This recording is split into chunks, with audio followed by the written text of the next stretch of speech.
We had to call upon the Election Commission of India today in light of the repeated attempts by a section of the political parties led by the Indian National Congress and their alliance, India alliance partners, and also by certain motivated civil service, civil society groups and NGOs who are trying their level best to undermine the integrity of India's electoral process. Their, their efforts against India's very robust electoral process are a direct attack on our democratic institutions and pose a risk to public order and trust in our electoral system.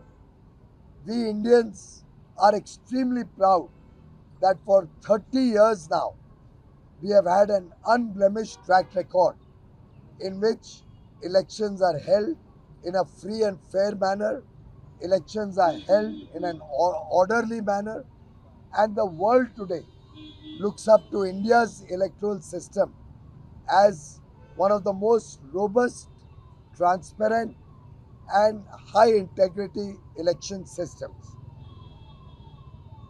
I think the mandates given by the people of India, both in 2014 and 19, and the likely mandate in the 2024 general election expected on 4th of June, has unnerved the opposition parties and certain non-governmental organizations, so-called civil society groups, who cannot accept a popular leader, the leader of the masses, the leader who has delivered for the well-being of 1.4 billion Indians, a leader who has been seen to take India to greater heights in the world of, in the entire world, a leader who is preparing India to become a developed nation.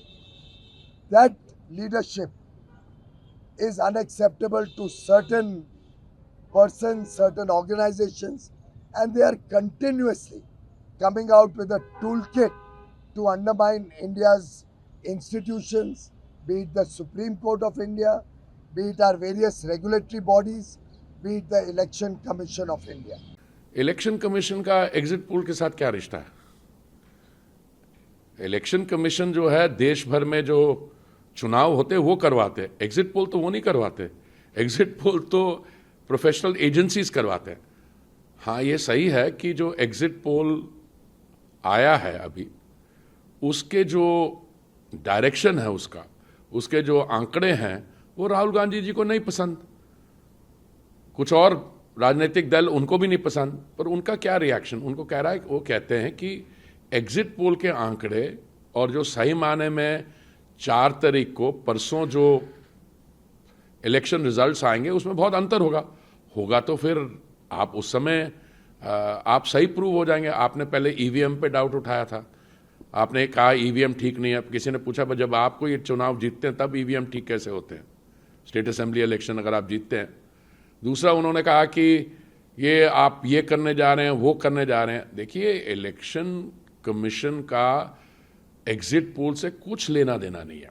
दूसरा, आंकड़े उनको पसंद इसलिए नहीं है क्योंकि उनके पास चुनाव के दौरान कोई सही मुद्दे थे नहीं, और मोदी जी का जो भारतीय जनता पार्टी ने जो विकास के आंकड़े रखे हैं उसके अनुसार एग्जिट पोल जो हैं पिछले 10 साल के काम देख के, वोटर का रिएक्शन देख के वो आंकड़े ये बता रहे हैं कि भारतीय जनता पार्टी को अपने आप में बहुत ही कन्विंसिंग मेजॉरिटी आने वाली है। अब कोई एग्जिट पोल कहता है 310 आ रहे हैं, कोई कहता है 324 आ रहे हैं बीजेपी, कोई कहता है 350 आ रहे हैं, पर पोल ऑफ पोल्स मिला तब भी 330 340 आ रहे हैं।